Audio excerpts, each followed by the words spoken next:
नमस्कार दोस्तों। आज अपने वीडियो पर मैं ये शेयर करना चाहूँगा कि कैसे भारत की दुर्दशा का आरंभ बहुत तेज़ी के साथ हुआ सन 65-70 के आसपास से। और ये मैं आपको बताने का एक प्रयास करूँगा कि क्यों इस पीढ़ी के द्वारा भारत का सबसे अधिक नुकसान किया गया है और आज उसके काफ़ी अधिक दुष्परिणाम हमको भुगतने पड़ रहे हैं। खैर, शुरुआत मैं करता हूँ तो सबसे पहले आपको बताना चाहूँगा कि किसी भी सिस्टम या किसी भी ऑर्गेनाइजेशन या किसी भी जगह को ख़राब करना हो तो एक काम सबसे अधिक गलत से गलत अगर हो सकता है तो वो होता है कि अयोग्य या बेकार आदमी को अधिक से अधिक ताकत दे देना। जब ताकत गलत हाथों में पहुंचती है तो वो जितना नुकसान कर सकती है उतना कोई चीज़ नुकसान नहीं कर सकती। ऐसा हमने इतिहास में भी देखा है, चाहे वो हिटलर रहा हो चाहे वो मुसोलिनी रहा हो, कि गलत किस्म का आदमी अगर ऊपर पहुंच जाता है तो वो नीचे तक बहुत अधिक नुकसान पहुंचाता है और बहुत अधिक खराब करता है सिस्टम के लिए। शायद उस दौर में यही हुआ क्योंकि ज़्यादातर लोग जो थे वो जुगाड़ वुगाड़ के लगे हुए और अपना रिश्वत दे करके लग गए, चाचा जी मामा जी ताऊ जी और इन लोगों की जान पहचान से लग गए। और वो किसी भी तरीके से इतनी ताकत जो उनको मिली सरकारी नौकरी की, और जितने अधिक वो डिजर्व करते थे, जिनको 500 रुपये की नौकरी नहीं मिलनी चाहिए थी वो 5-5 हज़ार रुपये की नौकरी लेकर के बैठ गए। उस ज़माने में और कम था हालांकि रेशियो, लेकिन आप अपने दिमाग तुलना कर सकते हैं कि जिनकी हैसियत ज़्यादा 10 गुना अधिक उनके लिए हैसियत से मिलने लगा और ज़रूरत से ज़्यादा प्रोटेक्शन मिला नौकरी के अंदर, और वो किसी भी तरह इस चीज़ को डिजर्व नहीं करते थे। वहाँ जब वो पहुँचे और ज़रूरत से ज़्यादा ताकत ले ली तो उन्होंने एक हाहाकार किस्म का सिस्टम शुरू करा, जो कि आपको मैं धीरे धीरे डिस्क्राइब करता जाऊँगा। तो इस तरीके के लोग जब सिस्टम में लगे तो एक आदमी की जगह 8-8 लोगों को भर्ती किया गया। जैसे कि आप बैंक से पैसे निकालने जाएंगे तो एक बार की ट्रांजेक्शन करने में 4 लोगों के सिग्नेचर की ज़रूरत पड़ती थी, कई बार 5-5 भी। उनका लीव रिजर्व, उनका रेस्ट गिवर, जो काम आज एक एटीएम मशीन कर रही है वो काम पहले 6-6 8-8 लोग किया करते थे।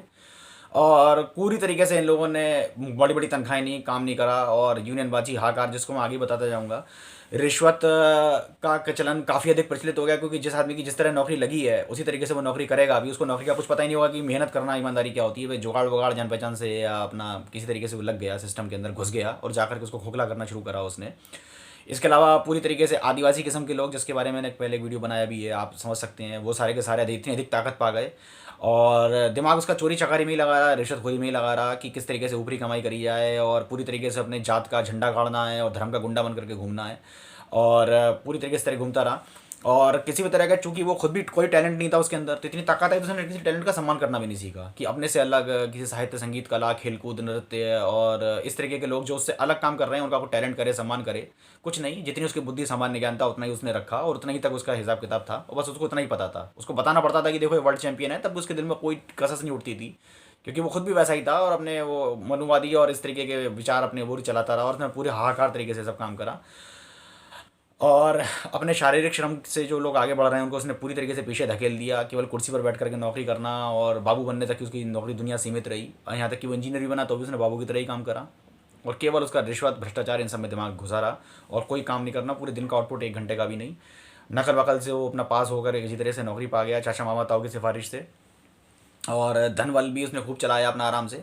इसके अलावा पूरा डिपार्टमेंट को जब तक वो रिटायर हुआ तब तक खोखला कर करके रिटायर हुआ। अपनी तनख्वाहों को उसने हर में कमीशन से अपनी तनख्वाहें बढ़ाई, बाद में मोटी मोटी पेंशन ली। आज 70-70 हज़ार रुपये पेंशन लेने वाले भी आपको लोग आराम से दिखेंगे। और जो बचा खुचा डिपार्टमेंट था वो उसने रिश्वत से खोखला कर दिया और अगली पीढ़ी तक के लिए कंगाल कर करके बिल्कुल दीमक की तरह चाट करके वो लोग निकले। जिस तरीके से आज डिपार्टमेंट पूरे पूरे खत्म हो गए और इनका डिपार्टमेंटों का सत्यानाश पूरी तरीके से पिट गया।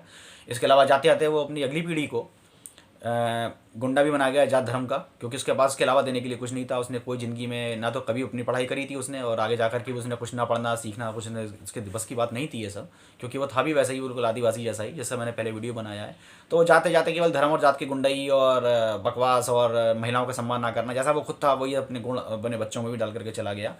और चूंकि वो इस सिस्टम का बेनिफिशियरी खुद भी रहा, क्योंकि उसके पास इन्हीं सब वजहों से उसके लिए नौकरियां लगी, बहुतों ने उसको धर्म और जात देकर के उसके लिए सिफारिशें करी और चलाया, तो इसी सिस्टम को बरकरार रखने का उसने पूरा प्रयास भी करा और उसी लिए उस सिस्टम को आगे बढ़ाता रहा।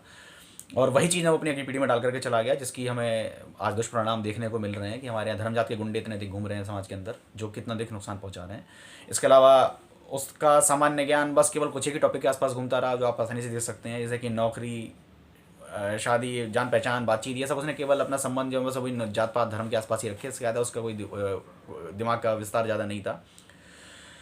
इसके अलावा वो केवल खाट पर ही अपने बैठा हुआ है, आज की तारीख में भी अगर आप देखेंगे, और कुछ ना करना ना करना, और वहीं पर बैठे बैठे अगली पीढ़ी को कोस रहा है कि अगली पीढ़ी मेहनत नहीं करती, ऐसा नहीं होता वैसा नहीं होता, क्योंकि उसको पता नहीं है कि उसने खुद ही ऐसी तरीके की नींवें डाल दी हैं कि सारा सिस्टम बेकार कर चुका है वो। और इसके अलावा मेहनत, ईमानदारी और सच्चाई और लगन से आगे बढ़ने वाले भी उसे पसंद नहीं आए। जो है सब वो कुत्ता तो रिश्वत तो बेईमानी हो, चापलूसी, मक्कारी और धन बल से आगे बढ़ने वाले लोग, इस तरीके के लोग भी उसे ही पसंद आए। और इसी तरीके के लोगों को अपने आगे बढ़ाता चला गया। अगर आप देखेंगे तो उसके जीवन में जुगाड़ के अलावा कुछ नहीं है। जुगाड़ से ही पास हुआ, जुगाड़ से ही नौकरी लगी, जुगाड़ से ही उसने कमाई खाई, जुगाड़ का ही उसने अपना ससुर साले की कमाई खाता रहा, और उसके अलावा जुगाड़ की उसने संपत्ति जुटाई, और जुगाड़ से ही नौकरी ली, जुगाड़ से पेंशन खा रहा है, सब कुछ ऐसे ही कर रहा था। तो उसका पूरा जीवन एक जुगाड़ की एक लंबी श्रृंखला बन करके रह गया है, जिस वजह से उसने पूरे सिस्टम को खोखला और बेकार सा कर दिया। खैर, उम्मीद है अब धीरे धीरे परिवर्तन हो रहा है, क्योंकि अब उस पीढ़ी का जो है ढलान काफ़ी अधिक हो गया है और काफ़ी लोग अपना अब है नहीं। तो इसके बाद अब सिस्टम में थोड़ा रियलाइज़ कर रही है ये पीढ़ी और अपना प्रयास कर रही है, लेकिन इस सिस्टम को अभी जाने में और चीज़ को हटने में थोड़ा टाइम लगेगा। उम्मीद है आगे ये बुराइयां हटेंगी और अगले आने वाले समय में हम अच्छे एक भविष्य की ओर जा पाएंगे। उम्मीद है आपको वीडियो पसंद आया होगा। Thank you so much.